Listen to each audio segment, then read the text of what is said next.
ఏదో మరి మనం చూస్తూ ఉన్నాం ఇవాళ ఆ విజువల్స్ కానీ ఆ యొక్క మీడియాలో డీజే మరి పాటలతోటి డీజే డ్యాన్సులతోటి ఏదైతే పెద్ద పెద్ద గజమాలతో స్వాగతం పలుకుతూ తీన్మార్లతోటి అంటే ఈ రకమైనటువంటి పరామర్శలను ఎక్కడ కూడా మేము చూడలా. రాజకీయాల్లో కానీ జనరల్గా కానీ ఎక్కడ కూడా చూడలా. ఏంటి పరామర్శలకు పోతూ డీజే పాటలు డీజే డ్యాన్సులు పెద్ద పెద్ద గజమాలలు తీన్మార్లు. మరి నిజంగా కొన్ని చోట్ల ఆ ఫ్లెక్సీలు కూడా చూస్తూ ఉంటే అందులో ఒక ఫ్లెక్సీ నిజంగా ఆశ్చర్యం.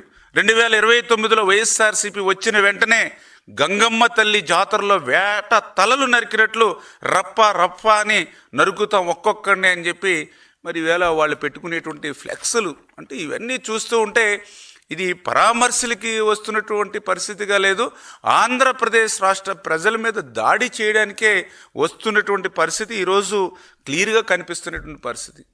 అందులో కూడా మరి ఏదైతే ఆయన కాన్వాయ్లోంచి మరి తగిలి ఎవరైతే మరి మధ్యాహ్నం ఎవరైతే చనిపోయారో మరి ఆయన ఒక దళిత బిడ్డ అంటే ఒక దళిత బిడ్డ మరి చనిపోతే నిజంగా ఆయన్ని వెనువెంటనే మానవత్వం అనేటువంటి ఏ వ్యక్తి అయినా సరే యాక్సిడెంట్ అవుతే ఇమ్మీడియట్లీ ఆ కాన్వాయ్ ఆపుకుని ఆ ఎవరైతే గాయాలు పాలిన వ్యక్తిని ఆ యొక్క అంబులెన్స్లో కానీ లేదా అందుబాటులో అవసరమైతే తన కాన్వాయ్లో ఉన్నటువంటి కారును సైతం ఇచ్చి హాస్పిటల్కి పంపించి ప్రాణాలు కాపాడుతారు.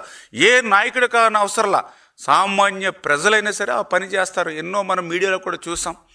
కానీ ఈరోజు నీ కాన్వాయ్ తగిలి ఈవేళ ఒక వ్యక్తి గాయాల పాలవుతే కనీసం ఆసుపత్రికి తీసుకెళ్లాలనేటువంటి ఇంగిత జ్ఞానం నీకు కానీ నీ అనుచర గణానికి కానీ లేదు అని అంటే ఒక వ్యక్తి చనిపోయాడనే పరామర్శకి వెళ్తూ ఇంకొక వ్యక్తి చనిపోయేటువంటి పరిస్థితులు సృష్టించేటువంటి వ్యక్తికి ఈవేళ నీకు రాజకీయాల్లో ఉండేటువంటి అర్హత ఉందా?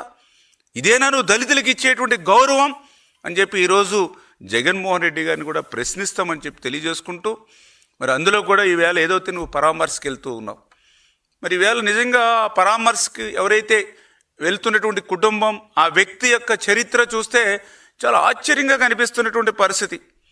ఎవరైతే ఆ యొక్క ఆత్మహత్య చేసుకునేటువంటి వ్యక్తి వైసీపీ ఉప సర్పంచ్ నాగం మల్లేశ్వరరావు.